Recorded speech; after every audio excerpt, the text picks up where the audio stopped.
You're listening to ChooseFI Radio. The blueprint for financial independence lives here.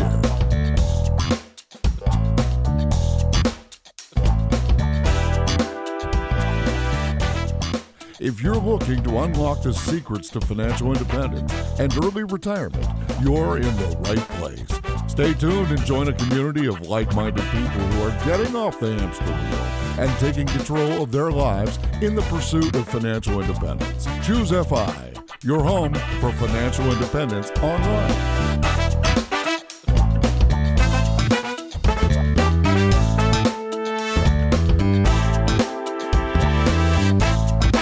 All right, guys, welcome to the ChooseFI Radio Podcast. Today we have an episode that I think is going to give some of you whiplash, and it starts with me making an announcement that I am no longer 100% VTSAX. And I blame this on my co-host Brad, because as we started a business, ChooseFI, and we created our own 401k, for whatever reason, he decided to set up our accounts with Schwab instead of with Vanguard. So up to this point, I can say that I am still like 99.999% in low-cost, broad-based index funds.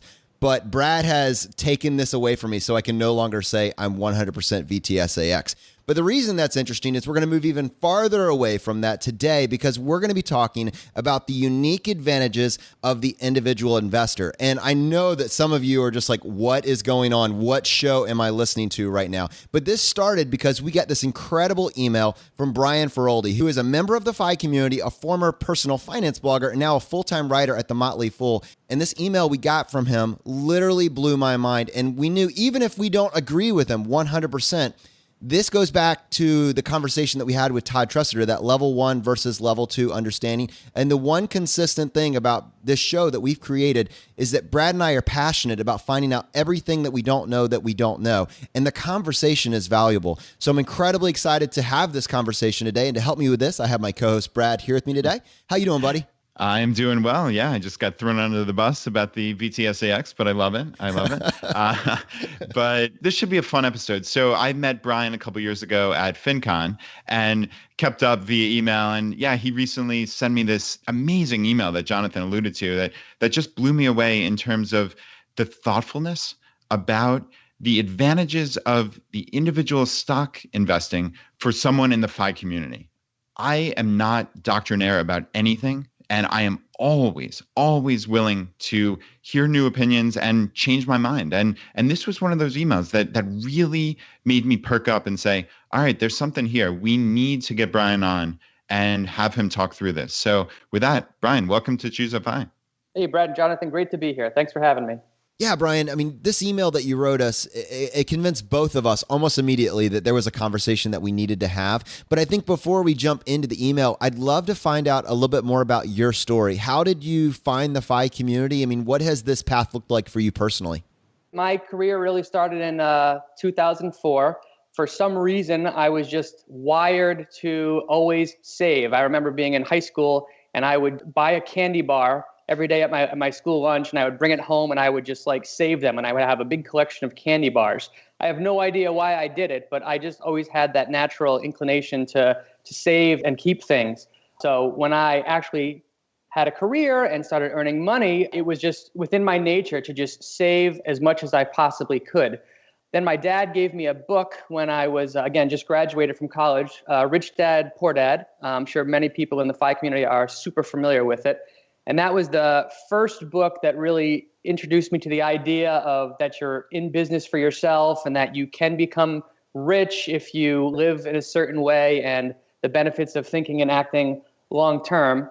And that book really started introducing me to other books, and I basically just became enamored with the topic of personal finance, saving, and investing. So that was really my first introduction to the FI community. Now, back in 2004, it was much smaller than it is today, but I just always lived with the principles of save whatever you can, invest as much as possible, pay down debt, and that will lead to good things. Always think with the long term in mind. So my career, I started out in happenstance, started out in the medical device industry. I found a great sales job in the medical device industry and did very well. My wife is a professional physical therapist, so we had two good incomes coming in. And we had no kids, so we were literally able to save 50, 60% of our income on a pretty regular basis. Fast forward over time, and I read a book by the Motley Fool called The Fool's Investment Guide.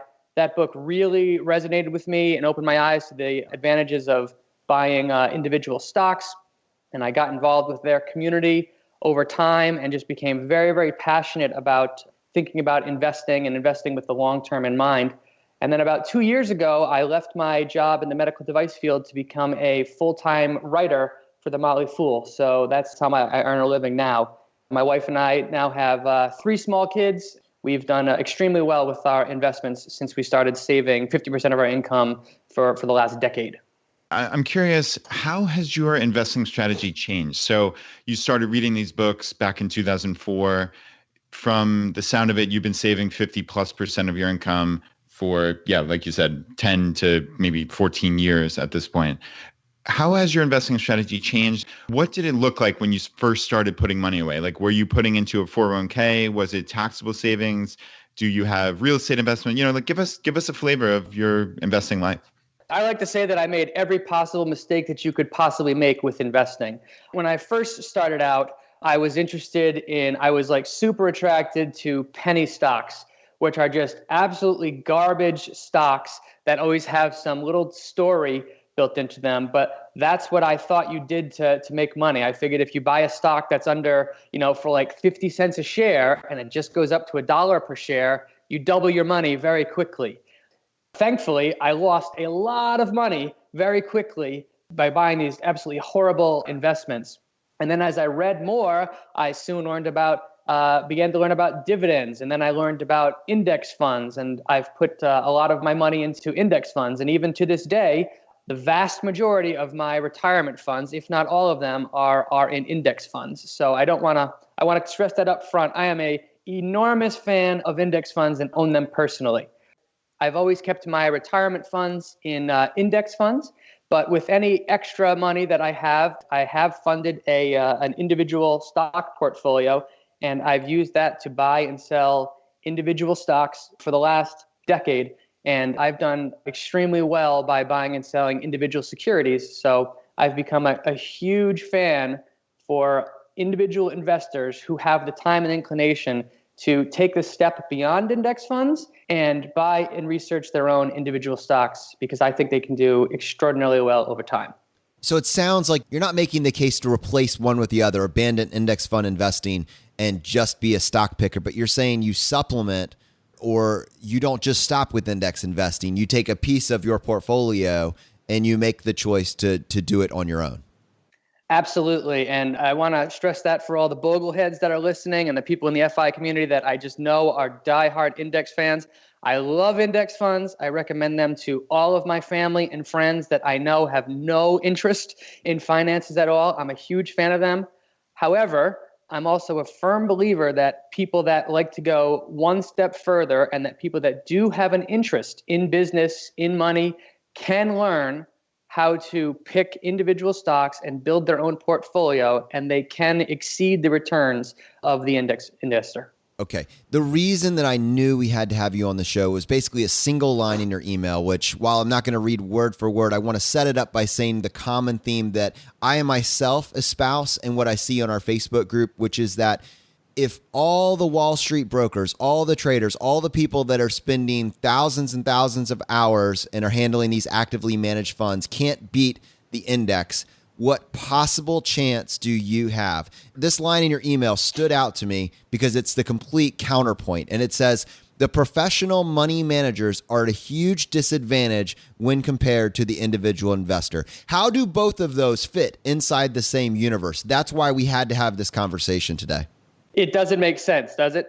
How can these people that have millions of dollars of research, that have access to management, that have the fastest computers, how could they possibly be at a disadvantage to people that sit at home and have only, a couple of $1,000s and an internet connection? How could individual investors possibly compete? That's what I thought. But when I really dug into it and I really learned more about the money management business, you actually find out that professional money managers have several factors that make it almost impossible for them to beat the market over time. And all of those factors that hold back professional money managers do not apply to individual investors. So that's the biggest reason that individual investors can do better than the professionals, is because they do not operate under the same constraints that professional money managers do.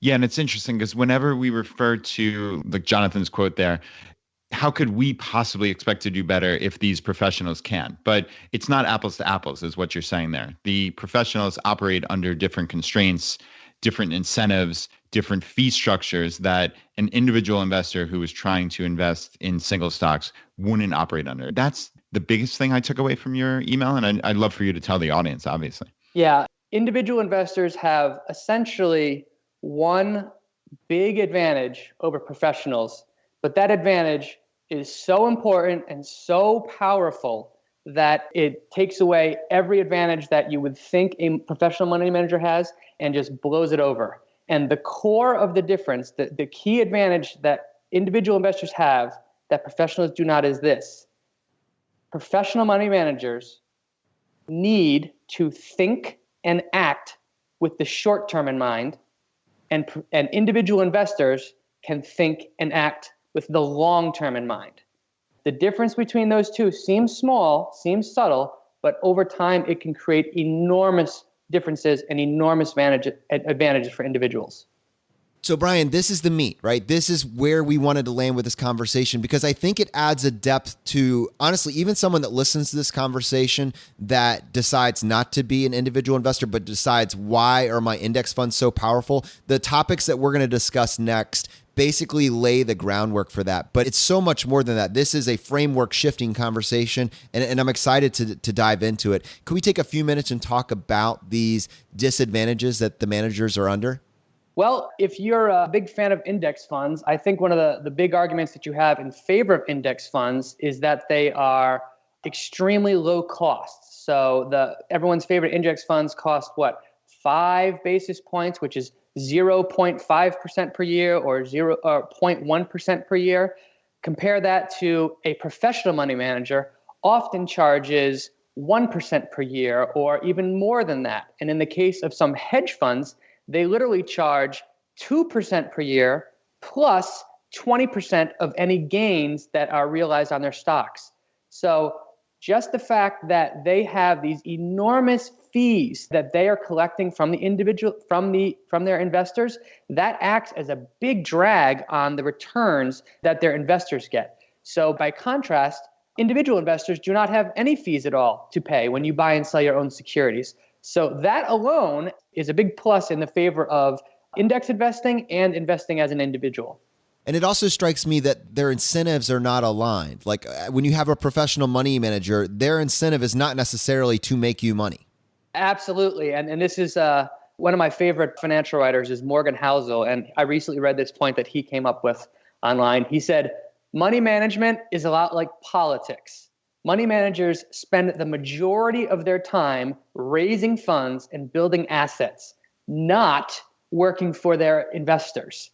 So when you think about how a money manager makes more money, the answer isn't necessarily what you would think. You would think the higher their returns, the more money they would make. That's true to some sense, because the higher their returns, the bigger their assets grow and the more money they extract. But what's more important for a money manager, what's job number one, is raising funds. If you have a $100 million fund versus a $1 billion fund, that $1 billion fund literally earns 10 times the fees as that $100 million fund. So money managers are in the asset under management business. They're not in the investing business. Yeah, that strikes me, just like I say fairly often here on the podcast, life is often about incentives. And what are the incentives here? As you're saying, it's to get a larger fund, and it's also to stay in business, and it's also to stay in your job.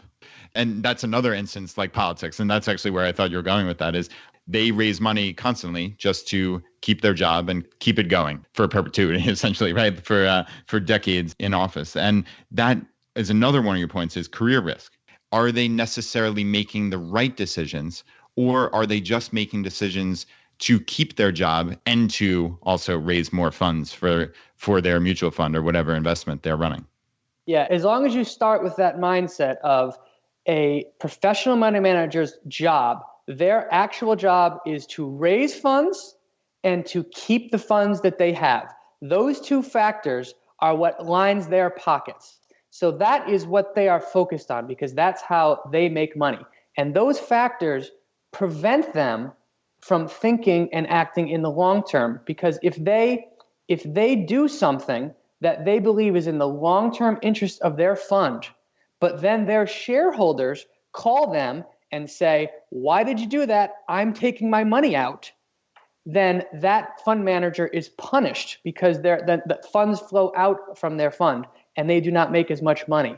So they are extremely focused on what's happening in the market this week, this month, this quarter, because that's where their investors are thinking of. That's what they are focused on. They are focused on, can you beat the market this week, this month, this quarter? If the answer is no, they lose money. People withdraw funds. If the answer is yes, they get more money. And there's also the fact of how they beat the market, how they invest their money. You can imagine if you're a fund manager that has $1 billion under management, you are probably going to focus your investing on the big, well-known companies, the IBMs, the Apples, the Microsofts, because those are big, safe, well-understood investments. If you invested a lot of your fund in small companies that you thought were great for the long term, but they underperformed, your investors might look at you and say, what were you thinking buying this company? So there's an old adage on Wall Street, nobody ever gets fired for buying IBM. So again, this is a big career risk thing that they're trying to avoid. They have to stick with the big, well-known companies so that they can justify their investments to their investors. And that also is a huge disadvantage that they face. I'd love to get your thoughts on just the size of the company as well. You know, it's one thing when you have an individual investor that's investing $10, $20, $30, $50,000. It's another thing when you're talking about moving millions and potentially billions of dollars around the market. That's a point that Warren Buffett has talked about for several decades now. You know, Berkshire Hathaway has gotten so big and they have so much money that Buffett himself has said the number of investments that his investment pool, his investable universe shrinks over time as he gets so big. And let's pretend that Buffett really liked a company the whole company was worth like $500 million. If Buffett wanted to take a meaningful position in that company, he would be buying so much with so much money that the stock would literally jump. It would just go parabolic because of his buying power. The same thing happens as funds get bigger. Their investable universe shrinks the more money they get. So even if they find opportunities that are smaller, that they think are just fantastic for the long term, in a lot of cases, they actually cannot buy them because it wouldn't have a big impact on the overall portfolio. They're just simply managing too much money. Individual investors, like you said, Jonathan, that are investing, say, 50, 100,000, 200,000, they can absolutely buy positions in small companies and have absolutely no impact on the prices of the securities at all. Brian, this is fascinating. And while I love spending time on why professionals fail, and I think that's important, I'd love to spend a lot of time on how individuals can succeed with this type of investing. But I think you had a couple of other instances, like professionals are forced to buy and forced to sell depending on certain situations, whereas an individual investor would not have those same limitations. Yeah, I mean, think about if you're a fund manager and you just beat the market over the last 90 days or 6 months or something. What's going to happen to your assets? Well, the answer, unfortunately, is that they're going to grow. People are going to see that you're outperforming and they are going to give you money, thinking that they can get in on your secret strategy if they give you funds.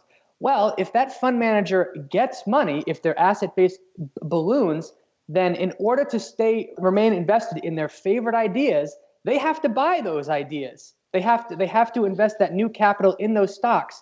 And when you're investing, if a stock is at 40, you might like it a lot. But if that same stock a week later is at 60, you might not like it nearly as much. But in many cases, those big fund managers are forced to buy with their funds that are coming in at highs. And the exact opposite can happen if they get the call saying, we want our money back. If a stock that they love has fallen and they still love it and they think it's a great buy, but they get a call from a client saying, we are pulling our money, a lot of times those managers are forced to sell their favorite ideas at prices they know are terrible just because their clients are demanding redemptions. So those factors also limit what they can do. Now, I think there's a large percentage of our audience that is standing up cheering that this is validation for all the reasons that the individual investor should just stick with index funds. And I think I agree up to this point, but you don't have to stop there. You're making the case today that the individual investor gets all of the benefits and none of these negatives. And you've kind of slowly developed a system that you've modeled on the groundwork that other people have laid. And I'd love to hear you share it. I totally agree with you. And again, I want to stress up front, if people are big fans of index funds, they're in good company. I am a huge fan of index funds, and I am a big proponent of them. But I think that if you take the time to understand business and you study how the markets work, you can buy individual stocks and you can outperform the index over time as long as you develop the right framework for picking stocks. And most importantly of all, you have to think and act with the long term in mind. If you focus on the short term and you focus on the charts and things that Wall Street cares deeply about, you will lose. But if you can take a 3 or 5 or a 10-year view on owning companies, I'm very confident that people with a modest amount of time and a high interest can beat the market over time. So, Brian, we often take a little bit of flack here for being so pro index funds, but I think what you're setting up is this third option. So I feel very comfortable intellectually saying if we were just comparing the two options, which is the index funds with ultra low expenses or professional money managers with all the limitations that you described and high expenses, that index funds are in all likelihood a better option. But what you're saying is there's this third option and potentially people in the FI community who already have a built-in long-term bias that they can succeed even more spectacularly than many, right? Is that what you're alluding to, that people in the FI community are uniquely suited for this? Absolutely. And you do have to have a certain amount of interest in the topic. If you just have no interest in this topic, I always say, go with index funds. There are just so many advantages that they're wonderful. But I know that the people that listen to this podcast are much more focused on money, clearly have the interest and the time to devote to thinking about how they can do better than the average person. So I think that this audience in particular, if they follow some good principles, can outperform the index.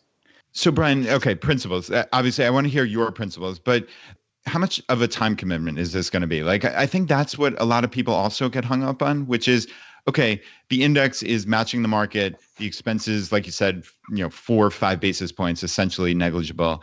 And that's easy. They don't need to outthink it. They don't need to spend hours worrying about whether the market's going up or going down. And you might say you don't do that anyway, since you have a long-term bias. But what kind of time commitment is this for the average person who's listening to ChooseFI, who just got into the FI community in the last handful of months? This probably seems a little daunting. So I'm curious to hear your thoughts. I can tell you that this is a passion for me personally. So I could just talk about this stuff all day. I realize that I'm way out there in terms of interest in this. But I would say with a couple hours per month, that you can absolutely build a portfolio that you're very happy with. And I don't think, Brad, that you have to do one or the other. I don't think it's indexing or individual stock selection. And if somebody only has, say, an hour of time per month that they're willing to devote to this, a great strategy can be put 95% of your funds into index funds. And with that 1 hour that you have, that you can research a company that you think is good, put 1% of your portfolio in that, just as a way to see how it does and to keep you interested. So you said building a portfolio.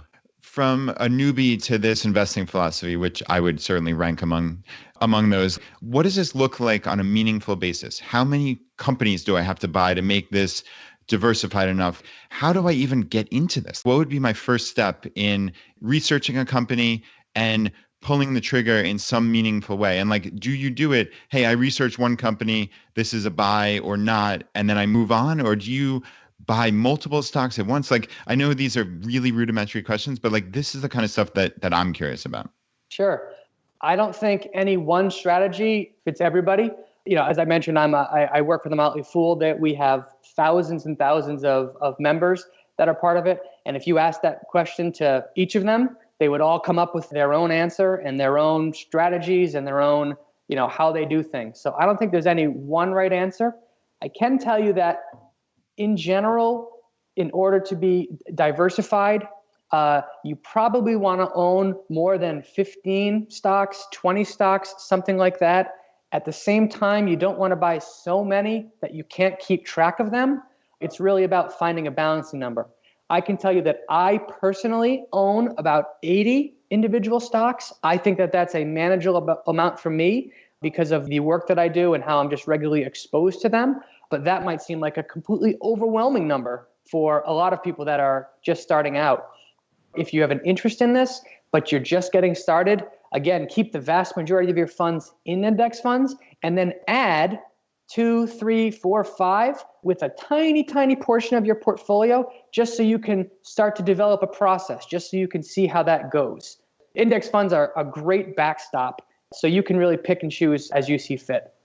Brian, you used a term in there, keep track of. I'm curious what that looks like in a reasonable manner. So like, is a lot of the decision the purchasing decision? So like in your email, and I want to hear about your guidelines certainly, but buy companies that have an advantage over competitors. And Warren Buffett calls this a moat. And I assume if you're following Buffett, you're buying them at a price that you believe is of value. And we can talk about that later. But how much of the decision is the purchasing decision and how much of it is ongoing, like you said, keeping up with these stocks? Like, what does that look like on a month-to-month basis? Sure. I mean, you can devote as much or as little time to it as you want. Publicly traded companies are required by law to report their earnings to investors every 90 days. One real simple thing you can do is check in on them every 90 days. Just really quickly read over their press release. They're going to show you how much revenue they made, what their profit or losses was, how much money they have in their bank account, how much debt they have, any big actions that they've taken. I can tell you my personal strategy is I put a tremendous amount of time in upfront to identifying and sorting to find the greatest companies that I possibly can. And if you are reasonably confident that you've found a great company, I just like to buy it and hold it and possibly buy more over time. But I do track the company's progress, looking specifically at the business results, their revenue, their profits, their balance sheet, not their stock price. What would you look for in that 90-day release that would make your ears perk up and say, okay, maybe something has changed here? I know you gave a couple of items of general terms, but like, what would rise to the level of, okay, I've already done a ton of research on this. Most of it is in the buying decision, but this one thing happened. Can you just give us a couple examples? Obviously, I know there are hundreds of different things I assume that could happen, but just give a couple examples. So like someone like me who wants to get into this, what am I looking for?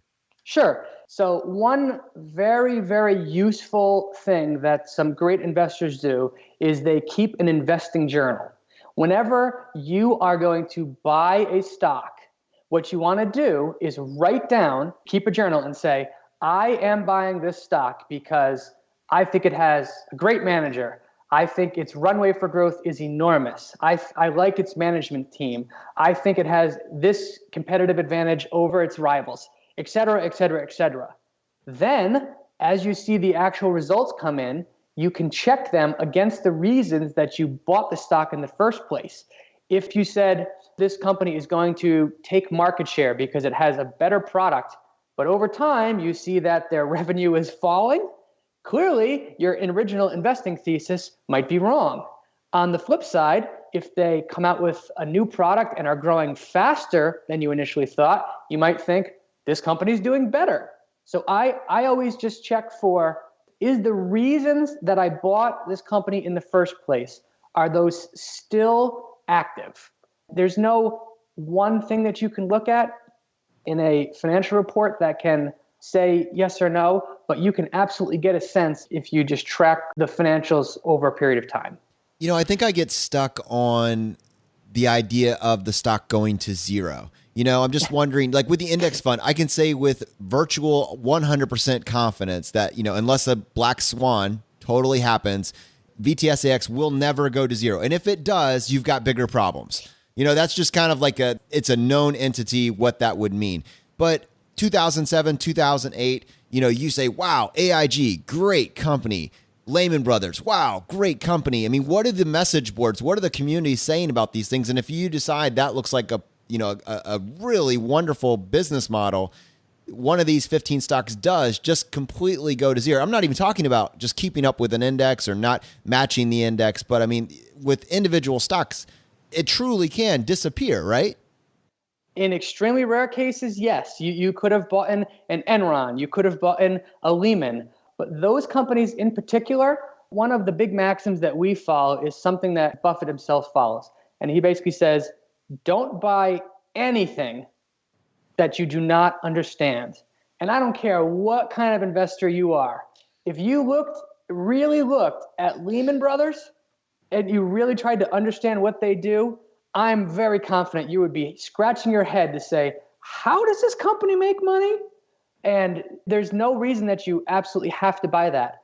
Compare that to a company that I'm sure everybody listening to this can understand, something like Boston Beer. They make Sam Adams. Everybody listening knows what Sam Adams is, and they can understand the business model. They brew beer, they sell it. That is a much, much, much easier company to understand than a Lehman Brothers or an AIG. So it's really important to focus your time to understand how the company makes money and what the potential risks are, so that way you can keep the AIGs and Lehman Brothers and Enron from entering your portfolio. My follow-up question on that would be getting involved in a community. Because to be honest, when you talk about looking at bank statements and how much money a company has in the bank account and what their management team is doing, that would be Greek to me. I would have no idea how to read a prospectus. It's just totally over my head. How does someone that identifies with what I just said start to tackle something like this? Well, I can tell you how I learned. And I do not want this to be an advertisement for the Motley Fool, but I will say I've been a paying subscriber to the Motley Fool for years, and they have a number of newsletters where they do all of that research for you, and they present everything to you in a buy report. Every month they come out with a couple of stock picks and say, we like this company, here's why. They give you the thesis, they give you everything that you could possibly know. Then you can take that information and you can choose to buy it or not. So I'm a huge fan of outsourcing a lot of that initial work to the Motley Fool, and I rely on them for the majority of my stock ideas. And one of the things that they really excel at is teaching you, importantly, over time, how to read a financial statement, what to look for in competitive advantages. But if you're not into that, there are dozens, if not hundreds, of wonderful books out there that you can just pick up and just peruse. One of them that I'll quickly call out that I found extremely useful was Warren Buffett and the Interpretation of Financial Statements. Page by page, they just walk through the 3 financial statements that all companies are required by law to report: the income statement, the balance sheet, and the cash flow statement. And they tell you exactly how Warren Buffett looks and thinks about each of those numbers. So that's a book that I just can't recommend highly enough. And yeah, I just wanted to be really clear when you said before, like, this is not an advertisement for the Motley Fool. You're not here in an official capacity for the Motley Fool at all. You just wrote us an email. You're a member of our community. So just, want to make that perfectly clear. But it sounds kind of like fun, this whole just researching companies. And I think in your email you wrote, learn more about the business world, can make you a better employee and or more marketable in career.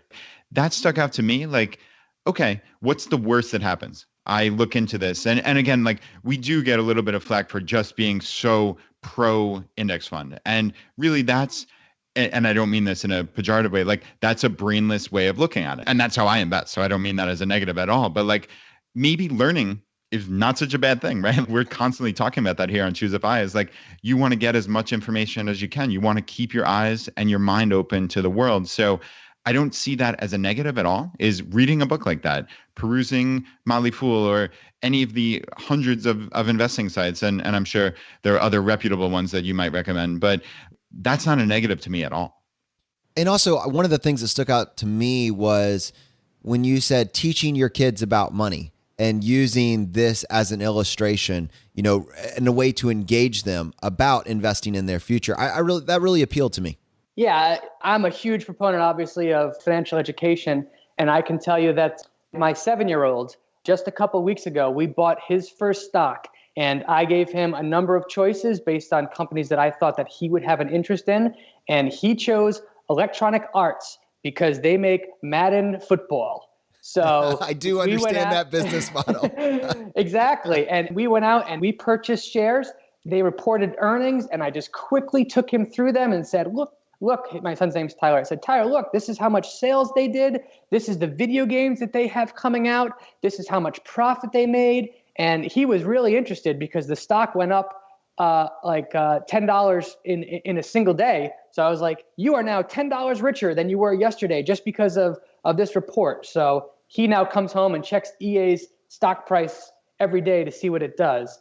I'm drilling into him that doesn't matter. It's all about the long term, but he is definitely engaged with the process. And I don't think I could possibly have done that if I just told them, hey, you own one share of an index fund now. Yeah. One of the things that really stood out to me in this email is you basically sent us a chart tracking the total stock market, the S&P 500, and then what your own strategy had done. And I can see that since 2013, when you started tracking this, you have consistently beaten it. I was very impressed that the cumulative returns on the S&P 500 were approaching 125% from 2013 to October 2017. But it looked to me like your cumulative returns approached 155%. Is that right? Yeah, about there. I unfortunately, I switched brokers back in 2013, so I didn't have the ability to go further back. But yeah, I can tell you that my individual returns have definitely outpaced the index. So I'm at least walking proof that it can be done. I know for a absolute fact that I know lots and lots of investors through the Motley Fool that have very similar experience. So Brian, in that period, you said you've owned about 80 stocks, and you also say in this email that your turnover has been very low. So it seems like you make these decisions and you're not changing dramatically over time. But like, how do you decide to add to a position? I'm curious about that. Like, if you said you're not overtly tracking and making decisions based on stock price, you are saving 50+% of your income or thereabouts. What does it look like on a month-to-month basis for your investing? Like, how do you spread those funds across these 80 stocks? What does the actual nitty-gritty purchasing decisions look like? Sure. So I maintain a big database of stocks that interest me. I rank them by how interested I am in owning them over the next 1, 3, 5, 10 years. Basically, if I'm extremely interested in owning a stock for 10 years, it goes to the top of the list. If I have no interest or I think it's a bad business, it goes to the bottom of the list.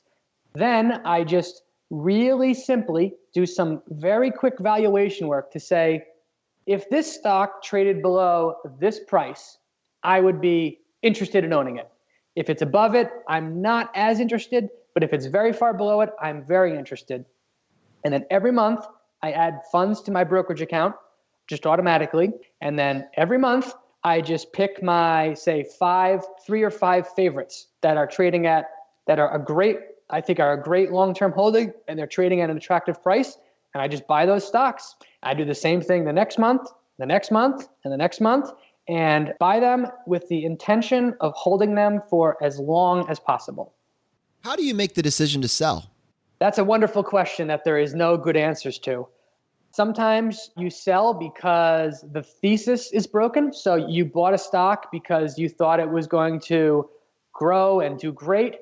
And it turns out that you were just dead wrong. Their product was terrible. Their CEO got fired. Something got wrong. And you sell that company often at a loss. But I'm happy to do that if I can then use those funds to buy something that I'm far more interested in.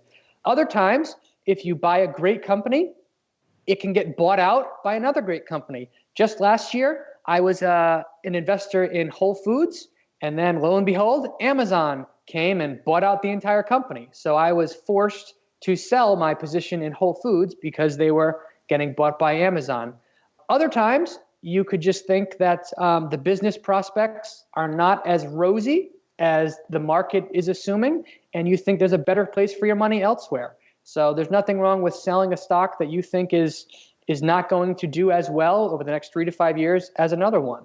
But in general, I like to buy and hold with the idea and the intention of holding it and letting it compound for me for as long as possible. So I mentioned your cumulative returns kind of as a proof of concept, but I'm curious, do all of your picks have to be winners in order to hit that cumulative return? Yeah, so this is one of the most eye-opening things that I think it's important for everyone to realize. And this is something that a lot of index investors might not realize. JP Morgan did this wonderful study a couple years ago where they looked at the 30-year returns of, I think it was the Russell 3000, which is like 3,000 companies. And they measured and tracked their progress over those 30 years.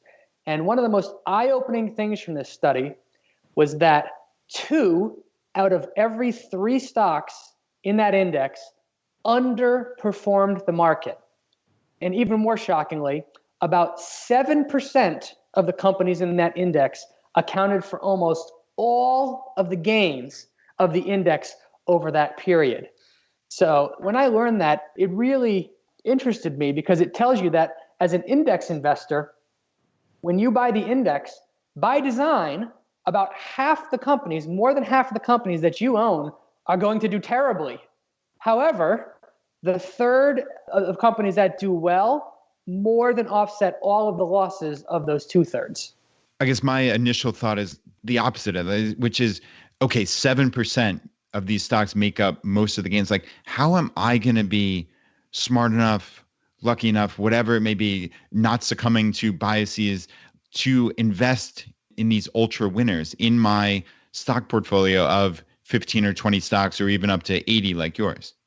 That is a very real risk that you face when you do buy individual stocks. However, I think that if you do follow a framework to identify great businesses, you can ensure that you get at least a handful of those great companies in your portfolio. And I brought up those statistics to really give people a framework to think about when they're investing.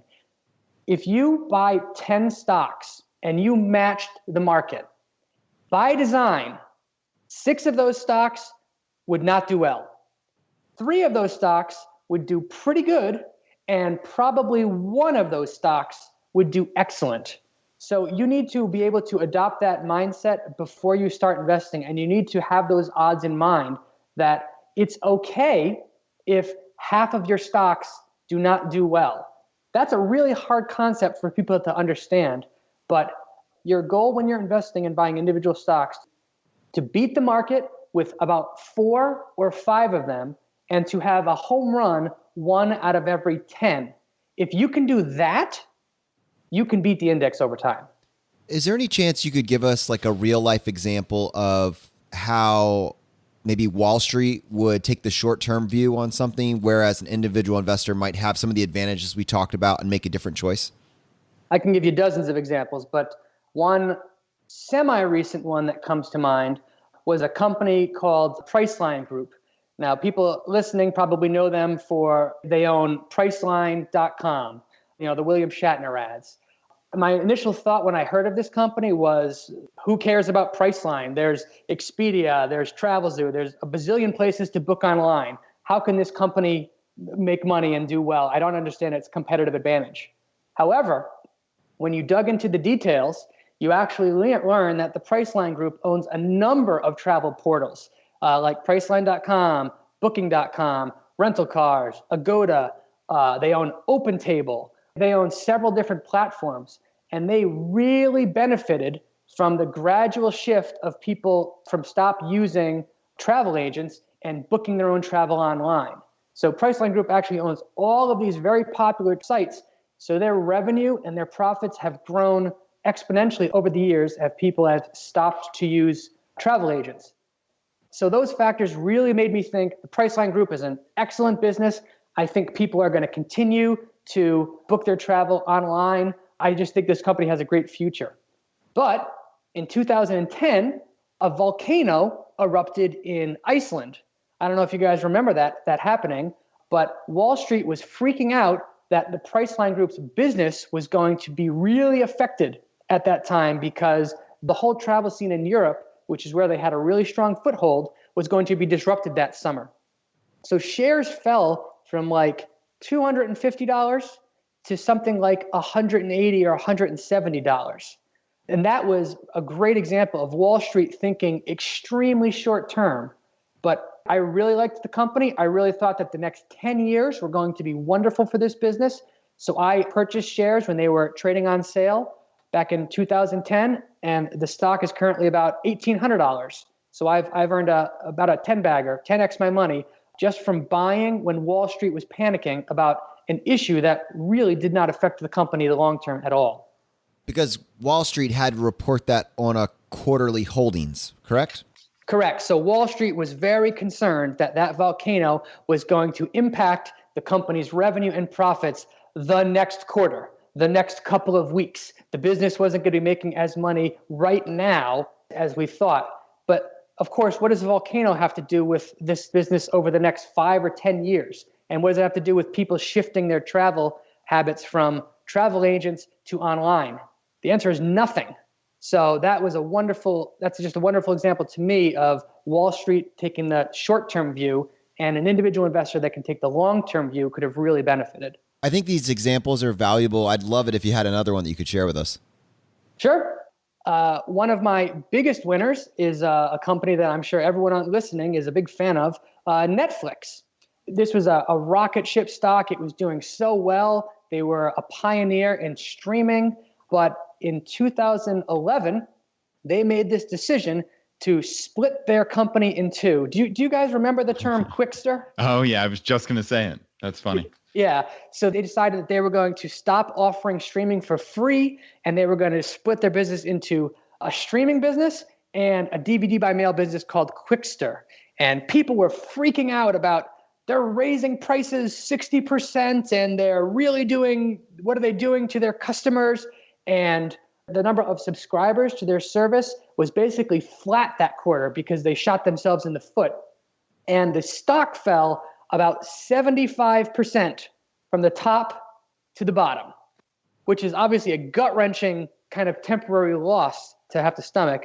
But if you were a believer that streaming was going to grow in importance and that Netflix in particular, their strategy of investing in their original content was going to grow, and you had the gusto to buy when Wall Street was incredibly focused on the short-term subscriber numbers, that was a wonderful buying opportunity for investors. I did buy a little bit when it did fell, and that has since returned 40x my money in the, 7 years later?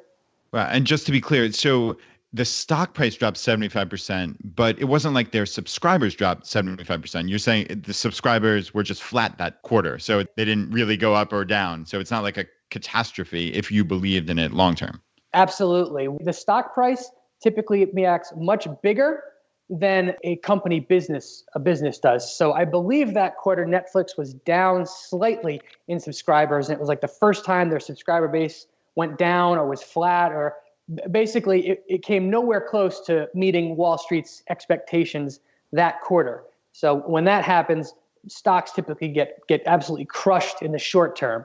But if you still believed in the long-term potential of the business and you could take the long-term view, it proved to be a tremendous buying opportunity. Brian, thank you for taking the time to put this together. I mean, you really brought it home. I mean, you sealed the deal for me personally. I get it. I don't know at this point whether or not I'm going to have the bandwidth to take action on this personally, at least at this particular point in time. But the interest is there now. Where it was, I never even considered it before reading your email. To me, it goes to this point that Brad highlighted so well earlier.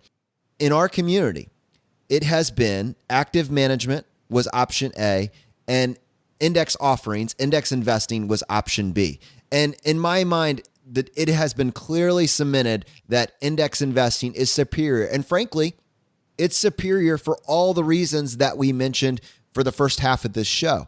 But what you've highlighted for me and what I've known is going on in the background is that there is a third possible option that certain people have latched onto and figured something out. And it's not that it's necessary. It's not that everybody has to do it or even consider this. But if you do have the bandwidth in your life and you want to put your time into a hobby, there is additional returns to be made, and it is possible. And it's a completely different framework. And it doesn't discard anything that we've talked about earlier, but it adds that second level understanding onto it. And I think I can't imagine anybody doing a better job than what you did with this particular episode, really taking someone like myself that is dogmatic on index funds and saying, hey, there might be a third option. So I would love to, one, just give you back the floor for any final thoughts on this and maybe get any actionable takeaways that you might want to give to our audience that's interested in more information. Sure. There are a ton of wonderful resources online. I obviously learned everything that I know basically from reading books on investing and also through interacting with the Motley Fool. If somebody has an interest, I would point them to the Motley Fool's podcasts. Motley Fool has 5 podcasts that discuss all facets of either personal finance or individual investing. For people that want to go in a deep dive into certain sectors, there's a great podcast called Industry Focus that talks about a different sector of the market, and they really dig deep into how those sectors work and how to invest in those sectors. So there's a plethora of free resources that can easily be accessed by people just by clicking around on the internet. And any short takeaways on summarizing what we talked about, what would be the 1, 2, 3, 4, 5 steps that someone should consider when really getting into this?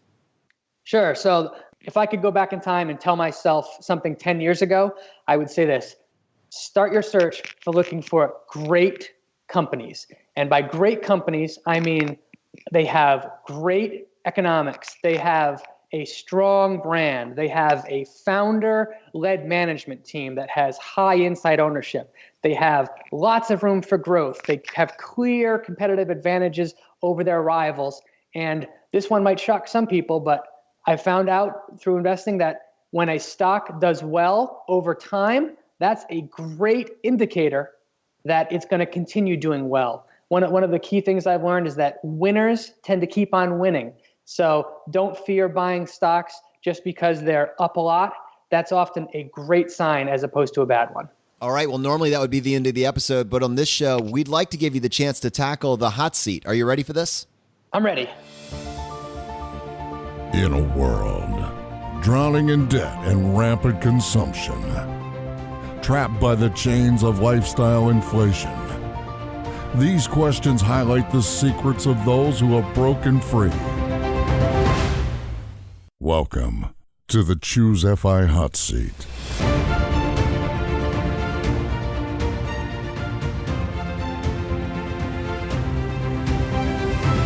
All right, Brian, question number 1, your favorite blog that's not your own. I read a ton of blogs, but if I had to give a shout out to one that the FIRE community might not be that familiar with, I would say there's a writer named Morgan Housel. He writes a blog at the Collaborative Fund that is just fantastic. All right. Question number 2, your favorite article of all time. This can be one that you wrote or one from somebody else.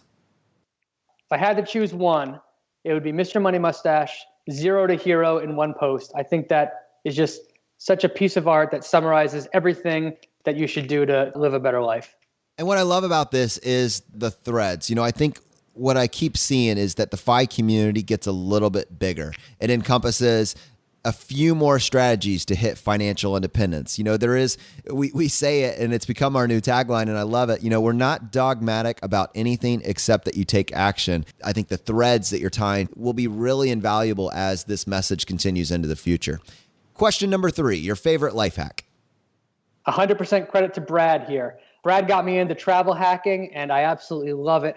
But one thing I don't think comes up enough is that my family and I have discovered the joy of taking staycations with local friends. So we use our points. We rent out hotel rooms within, say, an hour of our house that have a pool, a hot tub, free breakfast. We go there, we stay overnight. Our kids have a blast swimming in the pool. We visit the local city. It's cheap, it's easy, and it is fun. That's really, really cool. And that actually sounds somewhat like my spring break trip that's upcoming. We very purposefully got hotels that had nice heated indoor pools because, as I've talked about ad nauseum on this podcast, that's like a big thing for us. And you can often get, especially if you're not in a major cosmopolitan city and you're willing to travel, like you said, like within an hour, which is perfectly reasonable, you can find lower level redemptions like a Category 1 Starwood hotel for 3,000 points or a Category 1 Hyatt for 5,000. And those often have, those are the Hyatt House and Hyatt Places that have free breakfast. So yeah, I mean, that's a really cool idea. I like that, Brian. And I will tell you, Brad, my kids and my family look forward to those weekend vacations just as much as we do the expensive ones where you travel far. And that in itself is a wonderful feeling. So yeah, local staycations at hotels, invite your friends, go swimming with kids. Awesome. That is a huge life hack. I'm adding it to the lexicon for sure. All right, question number 4, your biggest financial mistake. I'm not going to cheat and say buying a stock that went down or anything like that. So I'll go with fresh out of college. I bought a condo up in the Boston area in 2006. I was in a rush to stop renting because that was when I was in my rich dad, poor dad, real estate is great mode. Turns out I was forced to move about 18 months later, and I was carrying a mortgage and paying rent somewhere else, and getting rid of it was just a huge hassle. So buying a condo or house before I was ready. I think Brad has a failed real estate story as well. Yep, right around that same time as well. So yeah. So all right, Brian, question number 5, the advice you would give your younger self. I'm going to skip the financial advice here and say, put way more effort into connecting with your local community.